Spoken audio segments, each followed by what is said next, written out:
Hey and welcome to Modern Ukrainian Homestead. My name is Bogdan and I want to answer one question that I've been asked quite often recently. The question is about how often does the wind turbine turn on and how does it work? Because many of you think that wind is always and wind turbine works also at night mainly. So let's check the graph. So we have here the SolarMan Smart, which registers everything that goes from the solar inverter, which is the only one of them I cannot connect to over here. But this is the other topic. And we have the wind turbine inverter that also gets in here. So let's check the schedule. So what we are interested in right now is this kind of graph. So let's take a look. We have some production today, which started at 9:30 a.m. Let's take what was yesterday. Started 9/11, finished 7:40 p.m. or 1942, as Europeans say, we Europeans. Then you see the 28th of April here, you have the date. That's the schedule. To give you a bit of explanation, so the blue curve is the DC voltage after rectification. The red one is the AC output power. But generally, for you to understand what these values mean, the DC voltage can be registered only once the wind turbine is rotating fast enough. And well, I mean, it to register some voltage, it has to at least turn, and it starts turning at 2.5 meters per second. So these moments are actually when the wind is enough to basically do something with the wind turbine to rotate it and maybe to spin it faster once we get to some production. Because at some points, like for example here, you may see the voltage, but you may not see the AC output because, for example, 19 volts is not enough to get some production, right? Just also bear in mind that this inverter registers a random value that it picks in interval 5 to 7 minutes. It differs from time to time. It picks here and there. So that is why it looks kind of bumpy. It's not a like stable curve. It's really a bumpy one. But of course, the wind turbine works way more smooth than these schedules. But here, only on 22nd of April, so 8 days from this exact moment when this video is shot, you see some night production, right? And that was happening. Oh, by the way, these straight curves I have to explain. This is the moment where there was internet outage at some point, and there was no internet, so inverter could not basically give you any could not register any or log any information. If it happens within same day, it just writes then the straight lines as it did. But if there is a longer interruption of internet, we'll get to this point later, then it just like cuts off and doesn't show any data. But here you may see it's always day, almost always. It actually in reality just like goes at the same time when the solar works, right?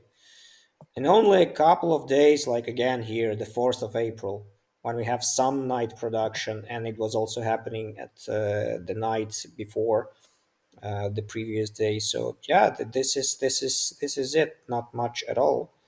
And here, yeah, here is the gap when we have no information because of the prolonged internet disconnection. There were some cuts on the lines because I have the fiber optics and that cable is pretty thin, but and the distances are quite long. It's always breaks somewhere on the line. I don't know where, but generally the internet provider is quite quick to resolve this issue and to restore the connection. So this is how it works. But here we are now in March, and as you may see, the graph and schedule is again mainly daily. Let me speed it up and show you how does it work. What I'm surprised actually that almost every day there is some wind. Sometimes, for example, like this, these small graphs, these small schedules and spikes are such relatively small that they are not enough even to register 100 watt hours during that day, but still it's better than nothing. So and only maybe there will be only one day at some point where there will be absolute nothing um, that is registered during that time. during the daytime. But yeah, how many days in percentage we are having night production? 7, 10, 11%? I don't think it's more than 10, because it was barely like maybe 4 to 5 or 6, 7 days during March and April.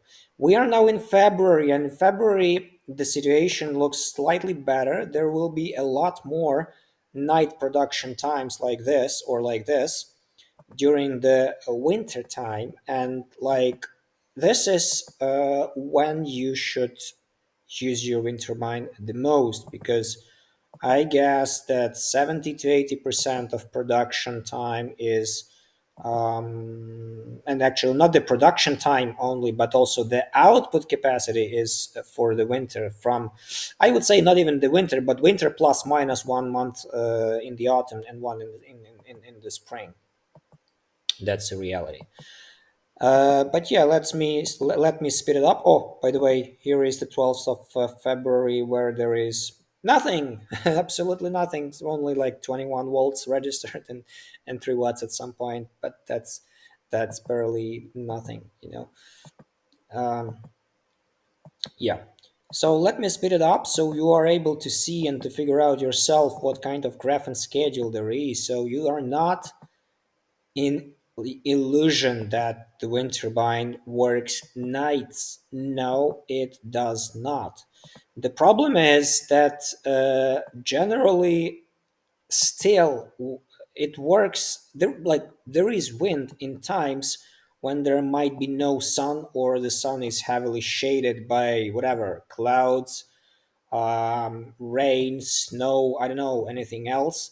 So that is why the wind turbine is kind of efficient thing to add to your solar installation. But still, in my area specifically, with the heavy continental climate, which is 500 kilometers to the nearby sea or ocean,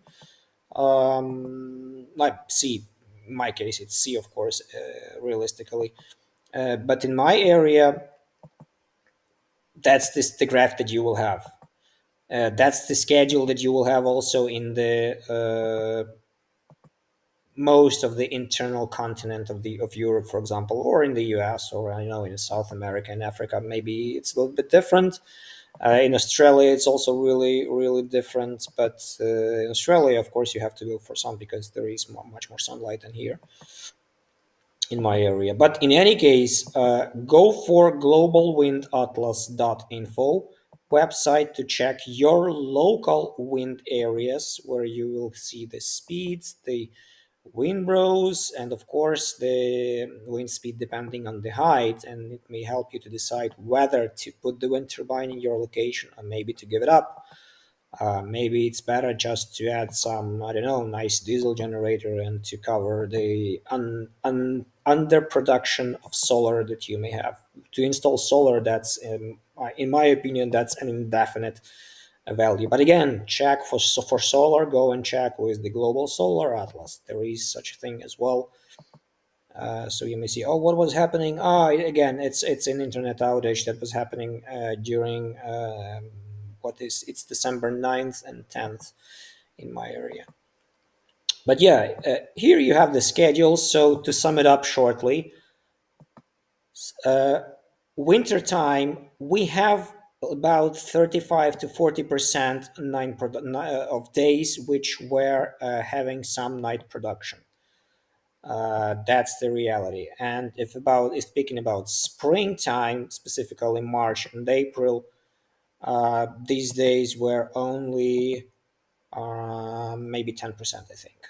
So that's the reality. And thanks for watching this, and hope you enjoyed it. And I will give you some more tips later. See you. Bye.